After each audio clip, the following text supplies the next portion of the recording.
Today, we're going to improve your understanding of sugars and simple syrups and sweet things within your cocktails. Stay tuned. Brought to you by AwesomeDrinks.com. Check out learn.awesomedrinks.com to learn more about cocktails. Welcome to Combat Cocktails. I'm Derek Schomer, and this series is designed to bootstrap yourself into some home bartending, to kickstart your journey down the path of being a cocktail enthusiast. Or if you want to, go get a job in the cocktail industry. Bartender, ambassador, whatever you want to do. So since I'm giving you all this information out of the kindness of my own heart, hoping you'll probably buy some product, but it's all free, I think you should mash the like button and subscribe to the channel. It's usually down there, the like button. This is the first in a 10-part series, which I entitled Understanding the Cocktail. You're not yet ready to build the cocktail. You want to know what are the components and why they make a difference. The first thing you have to look at is sweets. How does sweet impact a cocktail? And why does that matter? Contrary to popular belief, the 1980s was not the only time that you added sugar to a cocktail. It's actually been defined as part of a cocktail since 1806. Harry Croswell put together a publication that showed that a cocktail consisted of spirit, sugar, water, and bitters. And Jerry Thomas published a book in 1862 that covers tons of cocktails, most of which have some level of sugar in them. And if you look through a lot of vintage cocktail books, you'll see that that recipe is part of the core truth. However, what that didn't count for was acidity. That's the next video in this series. But one of the most iconic recipes that follows that specific design is the old-fashioned. Of course, it's built in an old-fashioned cocktail glass. Like we mentioned in the first course on essential bar tools in our little glass episode, the old-fashioned took the concept of an orange and a cherry and brought it together with those other core things. Sugar, club soda, that's your water, Angostura bitters as your bitters, and bourbon as your core spirit. Today, most cocktails just call for simple syrup and or a liqueur, but let's start with the basics of the sugar category. When you're looking at a white sugar category or things that are kind of in that vein, you're looking at a simple syrup. A simple syrup is really easy to make. You can buy it. People buy this all the time. I'm guessing they either have places to go, they like the bottle, they're running an event and they have to be able to carry it there, and they don't want to make it on their own. But you can buy or make simple syrup. To make a simple syrup, it's 1 part sugar and 1 part water. For me, I usually do a cup of sugar and a cup of water. Liquid cup of water, solid cup of sugar. Put them in a pot. Bring it to a boil. Once it gets to the boil, the water goes from that cloudy, milky color to crystal clear. Right when it gets crystal clear, I shut the heat off. Even if there's a couple little crystals in there, stir it around until all those crystals dissolve, and you've got yourself a simple syrup. You let it cool, you throw it in a jar, you're good to go. Pro tip, add about an ounce of vodka if you're going to do a cup and a cup, because that stuff goes bad after a couple weeks if you don't use it. And you know it goes bad when you see little black floaties or green things floating inside. Just toss it and try again. But what stores better than simple syrup is additional sugars. So if you do 2 cups of sugar and 1 cup of water, or what I call a 2-to-1 ratio, and when I say I call it that, everybody in the industry calls it that, a 2-to-1 ratio is what's known as a rich simple syrup. Some people will consider that a rock candy syrup. Other people want a 3-to-1 ratio for rock candy syrup, which really means if you dangle a string in the bottle, it will eventually accumulate crystals on it, which you can then eat. Or form crystals at the bottom if you leave it in there long enough. High concentrations of sugar. Those actually last longer in the refrigerator, usually like 6 months, because there's just so much sugar in them. Now let's assume you want to make your cocktail a little bit more complex. Maybe not as sharp on sweet, but a little bit more depth to it. That's where turbinado sugar or demerara sugar come in. So here's our simple syrup, 1-to-1. Here's a rich simple syrup, 2-to-1. This is a demerara syrup. This is actually a USDA organic demerara syrup made in Maine, which we sell from the company Royal Rose, which we'll see a little bit later on as well. This is made with the demerara sugar, which is washed with molasses. So what you're going to get is a little bit more molasses taste, dark, rich flavor, brings out a lot of brown sugar notes within your cocktails. Great with a brown spirit like a whiskey, really great with a rum.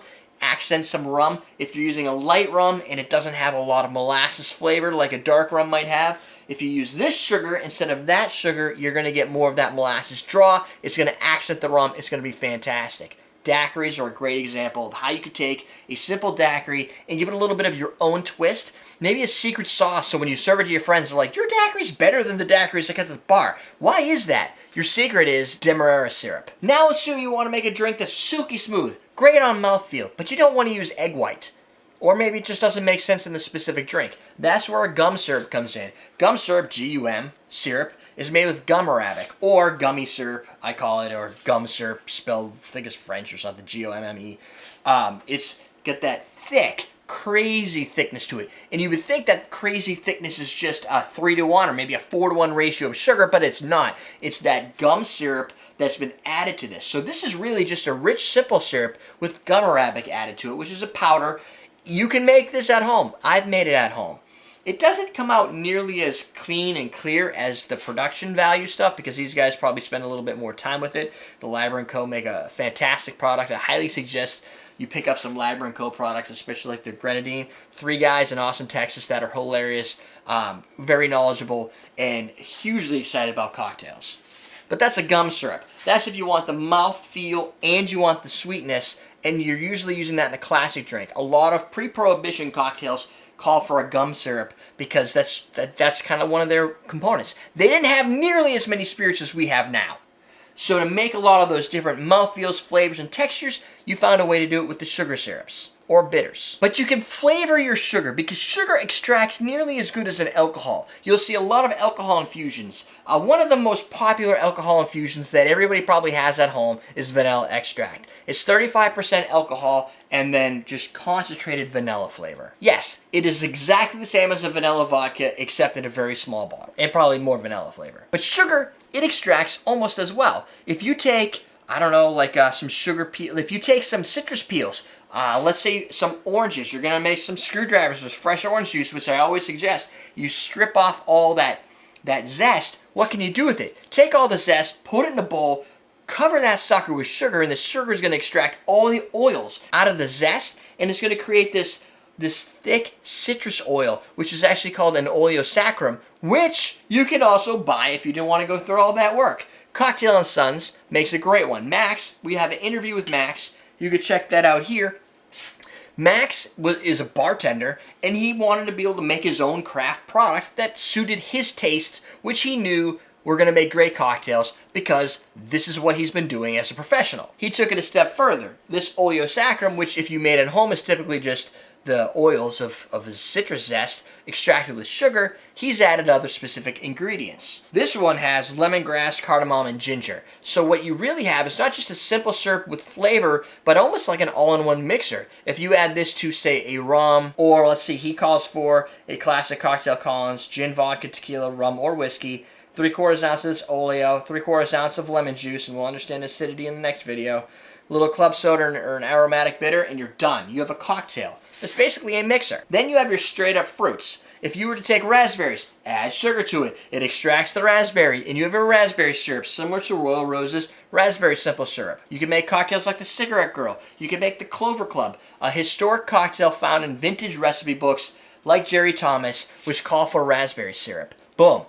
Classic cocktails in a bottle. If you were to take pomegranates, which are already kind of a pain to work with, and you're going to extract the flavors of pomegranate juice and sugar, you have what we call Grenadine. I'm sure you've heard of it. Shirley Temple's, Tequila Sunrises, all utilize Grenadine. The difference is a lot of those drinks, because Grenadine has become so popular over the years, typically it's like a Rose's Grenadine, which is basically high fructose corn syrup, red number 40, and some other color, and some sort of thickening agent, and boom, you've got, I don't know, I guess it's Grenadine. There's no pomegranate in it, but it's flavored like it. Or you can spend the extra cash and buy actual pomegranate and use a Grenadine that those old cocktails called for and have it taste like those old cocktails, which should be a sweet paired with a tart. This is like a sweet tart type syrup.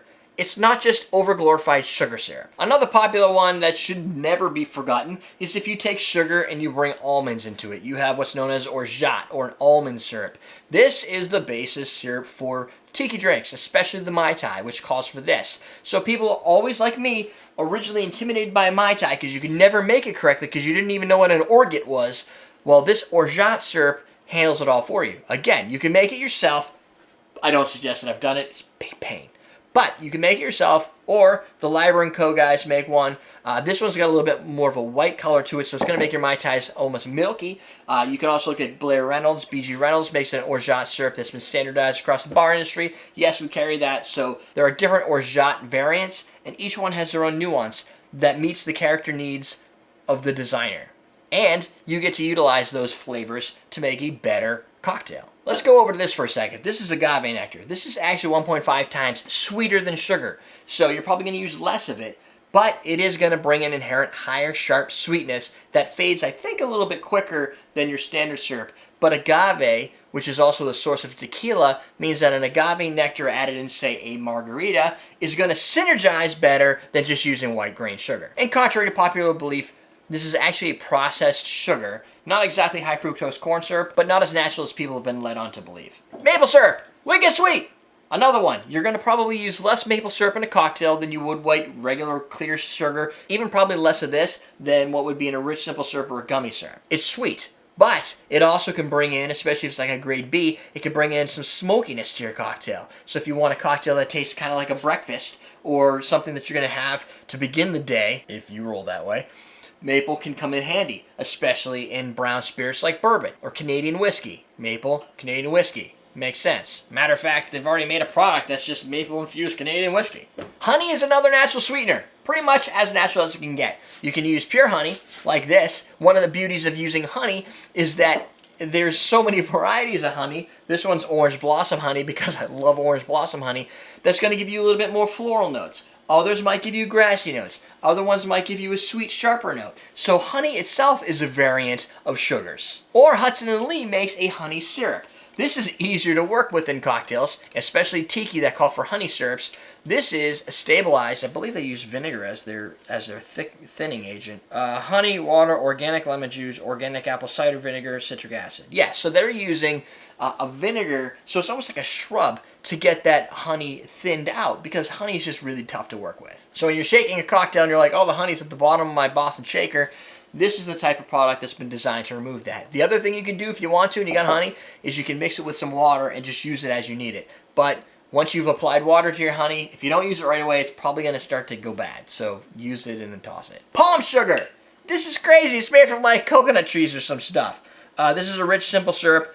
It's black. It's thick. It's a crazy flavor that I can't even begin to explain, but it will turn around any cocktail you have and build a completely different cocktail, and all you have to do is sub out the sugar for a different style of sugar. And of course, don't forget liqueurs. Midori, huge sugar bomb. Even Aperol and some of these bitter aperitifs, they all have some concentration of sugar. A liqueur traditionally has a lot of sugar, because a lot of that sugar was used to extract sugar and alcohol paired together to extract whatever it was, an herb, a lemon, a lime, a melon, whatever, out of that specific product. Or they added in the sugar later to make it sweeter and more delightful. And the reason I bring that up, when you're looking at some specific cocktail recipes or you want to design your own, you have to remember there's a good concentration of sugar in a liqueur. So if you're making a cocktail that calls for both a sweet and a sour and a liqueur and a core spirit, that the liqueur and the sweet are going to combine to make something even more sweet. And that may or may not be what you're looking for. So you need to tailor one back. Also, you might not use, say, a raspberry liqueur in conjunction with another sweet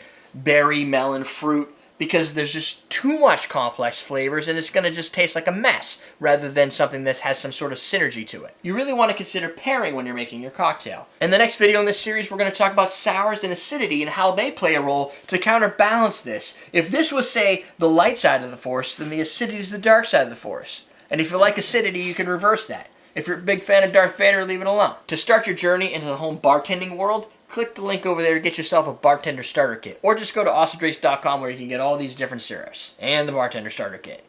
No alcohol. Sidebar for more videos. One of them is going to probably be the rest of this course playlist so that you can watch from the beginning to the end. And don't forget to watch our playlist on essential bar tools. If you're at learn.awesomedrinks.com, it's already there for you. That's it. We're teaching you how to drink.